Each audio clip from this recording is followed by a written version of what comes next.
नमस्कार प्रेक्षकांनो, आवाज मराठी या चॅनलवर तुमचे मनपूर्वक स्वागत। मुरंबाच्या आजच्या भागामध्ये असं पाहायला मिळणार आहे, अक्षय हा रेवा बरोबर त्याची एंगेजमेंट असते, तर रमा सुद्धा अस्मित बरोबर तिची एंगेजमेंट सेलिब्रेट करत असते आणि सर्वजण खाली बसून त्यांची गंमत पाहत असतात। इकडे आता रमा आणि अक्षयचा दोघांचाही एकच प्लॅन असतो की अक्षयने सुद्धा हाताला बॉक्सिंग करताना खूप त्या बॅगवरती मारून स्वतःचा हात पूर्ण सुजवून घेतलेला असतो, तर रमाने सुद्धा आता असंच केलेलं असतं। तिचं काम करताना हात कापलेला असतो आणि त्यामुळे तिच्या हाताला बँडेज असतं, जेणेकरून अस्मितची अंगठी तिच्या बोटामध्ये नको जायला म्हणून। तेव्हा आता अक्षय आणि रमा हे दोघंही अंगठी घालतात, पण नेमकं त्यांच्या उजव्या हातामध्ये ते अंगठी घालतात, कारण डाव्या हाताला त्या दोघांच्याही लागलेलं असतं।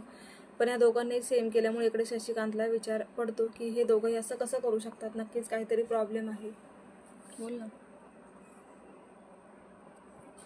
ठेवून दे, नाही लागणार आता।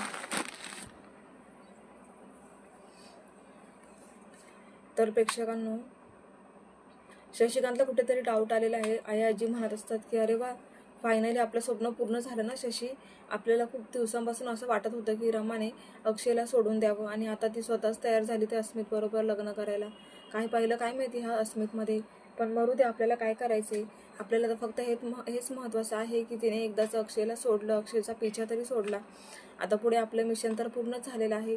पण शशिकांत म्हणतो, आई आजी अगं तुला एवढा आनंद झालाय ते ठीक आहे, पण तुला असं नाही वाटत का याच्यामध्ये काहीतरी प्लॅन आहे अक्षयचा?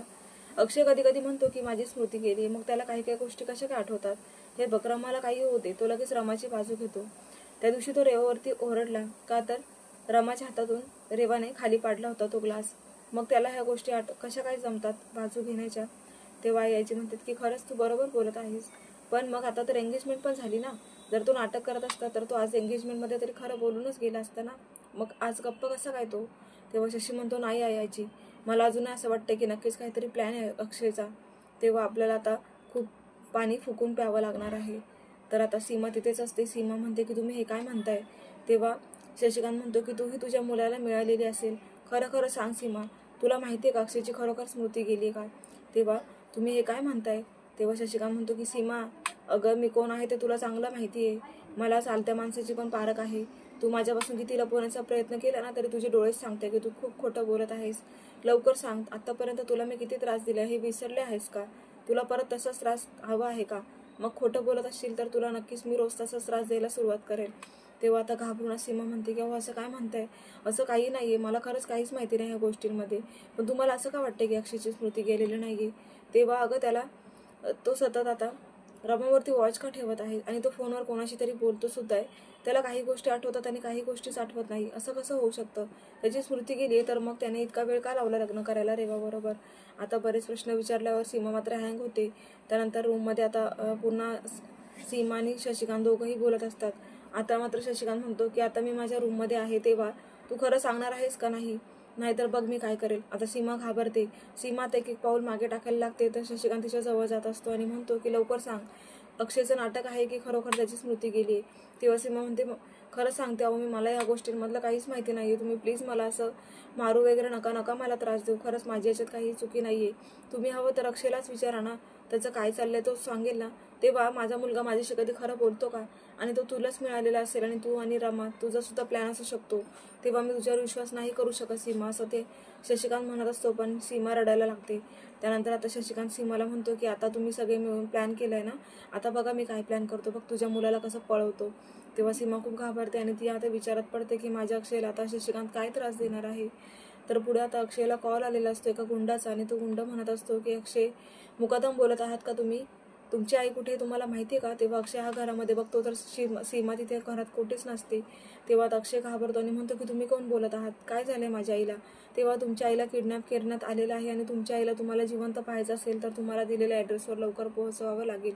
तेव्हा अक्षय खूप घाबरतो आणि म्हणतो की प्लीज मला लोकेशन पाठवा, माझ्या आईला सुखरूप ठेवा, मी तुम्हाला तिथे येऊन पैसे देतो। तेव्हा आता तो गुंडा म्हणतो की ठीक आहे, पण हा शशिकांतचाच प्लॅन असतो आणि शशिकांत हे अक्षयचं फोनवरचं बोलणं ऐकून म्हणतो की जर अक्षयची स्मृती गेलेली आहे तर मग याला हे कसं आठवते, लोकेशन पाठवल्याबरोबर हा तिकडे जायला निघालाच कसं काय, कारण ते लोकेशन हे अक्षय जेव्हा चाळीमध्ये राहत असतो तेच घर असतं। आणि मग आता शशिकांतचे चांगलेच डोळे उघडतात। शशिकांत म्हणतो की म्हणजे माझा अंदाज खरा ठरला. अक्षय हे सर्व नाटक करत आहे. अक्षयची स्मृती गेलेली नाहीये. नक्कीच याच्यामध्ये सीमा आणि रमाचा सुद्धा हात असेल. मग आता अक्षय हा गाडीमध्ये बसून जायला निघतो आणि तो जाताना म्हणतो की मी राहायचो त्या चाळीच्या रूममध्ये बोलवले आणि मी लवकरच तिकडे जातो. तेव्हा गुंडाचा पुन्हा एकदा फोन आलेला असतो आणि मग शशिकांत ऐकत असतो. तेव्हा आयाजी आणि जान्हवी आनंद हे सुद्धा उभे असतात. मग आता ते सर्वजण ऐकत असतात. रेवा तिथेच असते. तेव्हा आता अक्षय म्हणतो की मला माझ्या आईला शोधायला जायचंय, तिकडे मी जातोय.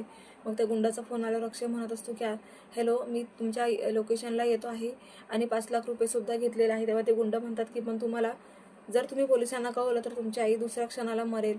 तेव्हा अक्षय खूप घाबरतो आणि म्हणतो की प्लीज मला पोलिसांपर्यंत जायचं नाहीये. तुम्ही एका हातात कॅश घ्या आणि दुसऱ्या हातात माझ्या आईचा हात माझ्या हातात मध्ये द्या, विषय संपवा, असं म्हणून आता अक्षय जात असतो. तर रेवा म्हणते अरे अक्षय कुठे निघालास? तेव्हा मी बाहेर चाललोय आईकडे. आईला किडनॅप करण्यात आले आणि तिला सोडवण्यासाठी मी चाललोय. रेवा म्हणते अक्षय थांब ना. अरे आताच आपली एंगेजमेंट झाली आणि मला स्पासाठी ऑर्डर आली. मी जाऊ का ऑर्डरसाठी? तेव्हा काय? आणि अक्षयला खूप राग येतो की रेवाचं चाललंय का इथे? माझ्या आईला किडनॅप केलं आणि स्पा करायचं चाललंय. अक्षय जोरात तिच्या कानाखाली ओढतो आणि रेवाला खूप राग येतो. रेवा म्हणते अक्षय तू आज माझ्या कानाखाली मारलीस?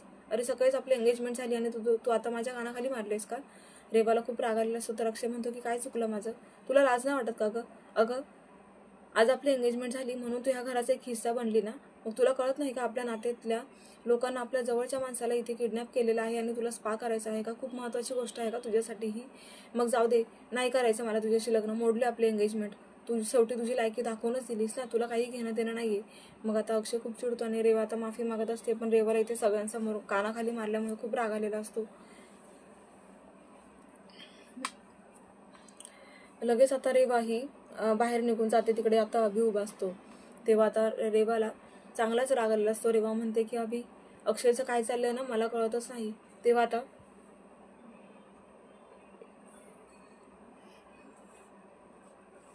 अभि आता रेवाला म्हणतो की आता तू इकडे का आलीस? तुला माझ्याशी काय बोलायचंय? अगं मी खूप प्रेम केलं होतं तुझ्यावरती, पण तुला तर माझ्याशी डिवोर्स न झालेला असताना सुद्धा तू आज अक्षय बरोबर एंगेजमेंट सुद्धा केलीस. मी काय समजायचं रेवा?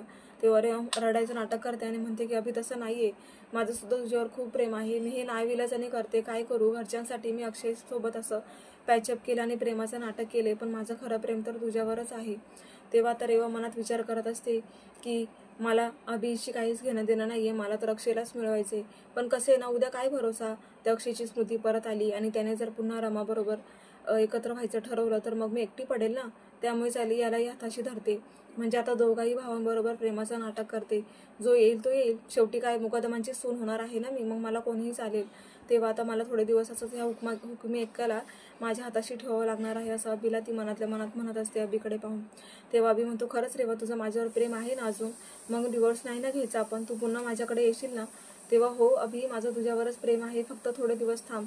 जेव्हा अक्षयला स्मृती परत येईल ना तेव्हा मी तुझ्याकडेच येणार आहे, असं ती म्हणते. तेव्हा अभिला खूप बरं वाटतं आणि अभि सुद्धा आता पुन्हा एकदा रेवाचा विचार करायला लागतो. तर प्रेक्षकांनो, खूप जबरदस्त ट्विस्ट आलाय. पाहायला विसरू नका मोरंबा. अशाच मालिकांचे अपडेट पाहण्यासाठी चॅनलला नक्की सबस्क्राईब करा. नोटिफिकेशनसाठी बेल आयकॉनवर क्लिक करा, म्हणजे रोजचे अपडेट्स तुम्हाला वेळेवर पाहायला मिळतील. तर प्रेक्षकांनो, आजचा भाग कसा वाटला हे कमेंट करून नक्की कळवा. भेटूया उद्याच्या भागामध्ये. तोपर्यंत धन्यवाद.